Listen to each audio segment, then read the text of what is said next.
Hey everybody, today we're going to be going over the federal regulations for a driver's hours of service rules. In case some of you didn't know, a driver is regulated how many hours he can drive each day. He can't just drive until he wants to fall asleep.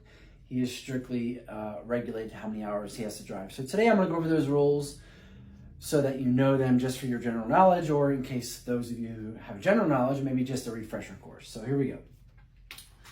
So I'm going to go over these general rules, and then I'm going to give you an example of the life and the day of a driver. Drivers are now mandated to have ELDs in their truck. It means ELD is electronic logging device. Before, drivers can log their days on a paper log. Now they are required to have an electronic logging device in their truck and hooked up to their engine. That is to regulate the amount of hours that a driver can drive, and it's hooked up to his engine, and it knows when he's moving, when he's not. So that's to regulate his time federally. So here we go. So this is called the 67-hour rule. 60 hours in 7 days. There is a 70 hours in 8 days. I'm not going to go over that one. For the sake of simplicity, I'm just going to talk about this one. This one means that within a 7-day period, within a 1 week period, that the driver only has 60 hours of on-duty time that he can log as his status when he logs into his ELD. So the driver can only put 60 hours of on-duty time within a 7-day period before he has to take a 34-hour restart shutdown. And I'll go back to that. The next rule here is, this is a daily rule, because this one that I talked about again was the weekly rule. That's how many hours you can have in a week. This one is going to be the daily rule.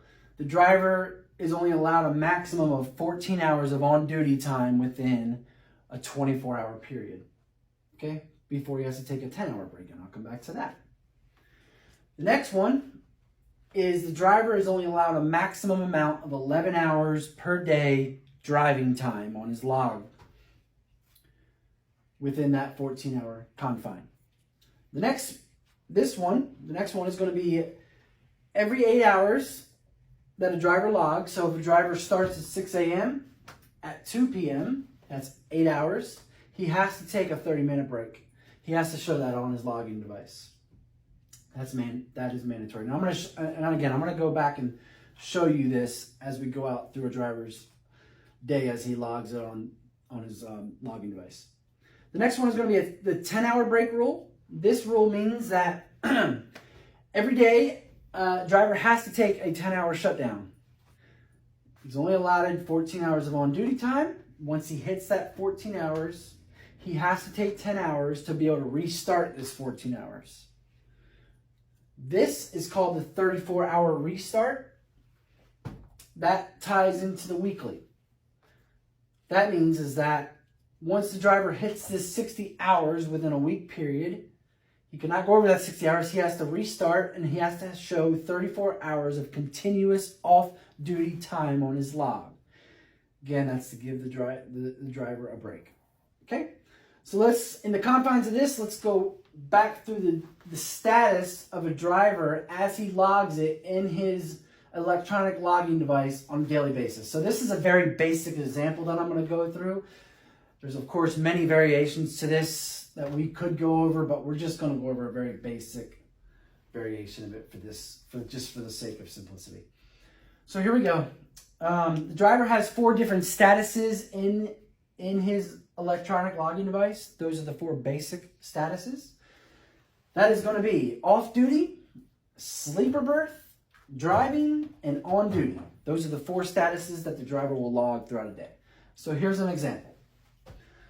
The driver's going to start his day at 6 a.m., so he knows he only has 14 hours of on-duty time.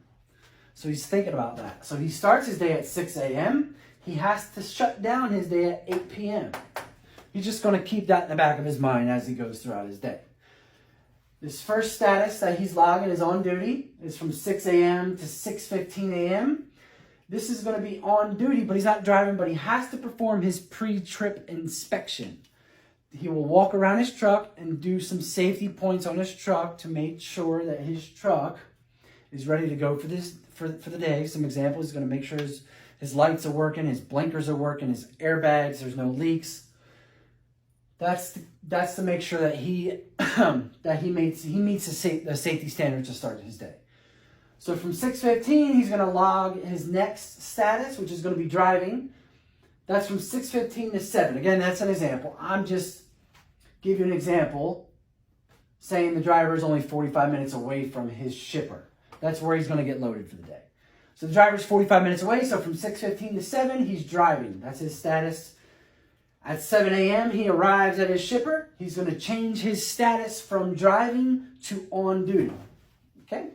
For the sake of example, he's there at his shipper for 2 hours. He's getting loaded for 2 hours. So from 7 a.m. to 9 a.m., he's on duty. He's getting loaded.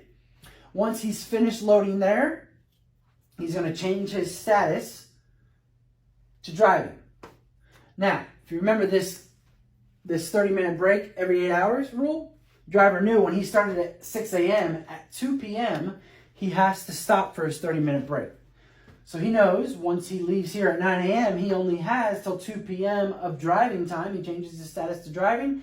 He has to shut down for 30 minutes to take his 30-minute mandatory break every day, every 8 hours. So from 2 to 2:30, he's going to log his status as off duty, or he can also log it as sleeper berth. Either way, he's off duty, showing that on his logging device that he's taking his 30-minute break. That's done at a truck stop. They'll usually get something to eat. Sometimes they'll fuel.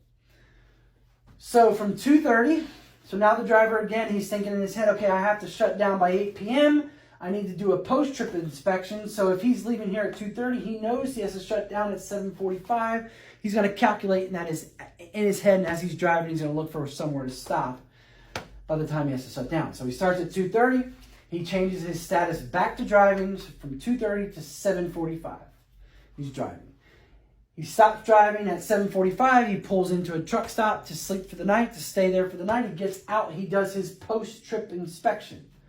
Basically the same thing as a pre-trip, just making sure that nothing has changed safety-wise or mechanical-wise on his post-trip. So he's going to log, as he's doing his post-trip, he logs that as on duty, from driving to on duty. Once he's done his post-trip, that's 8 p.m. Again, that was 6 a.m. to 8 p.m. That's his 14 hours of on-duty time that he's only allotted. So he has to shut down at 8 p.m. He logs in his status on his login device as off-duty. Now, he cannot restart his truck until 6 a.m. the next morning in light of this 10-hour break that we went over before. He has to take a 10-hour break every single day. So from 8 p.m. to 6 a.m., that's 10 hours. He gets to restart his 14 hours all over again. Once he hits this 60 hours in a week, he has to have this 34-hour mandatory shutdown. So that's a basic overview of the hours of service rules that are federally regulated. I hope that helps you guys. In light of the holiday this week, please say thank you to a driver. As you can see, they spend a lot of time on the road, and the time that they spend on the road is spent away from their families to keep America going. So make sure you say thank you. All right, have a good day.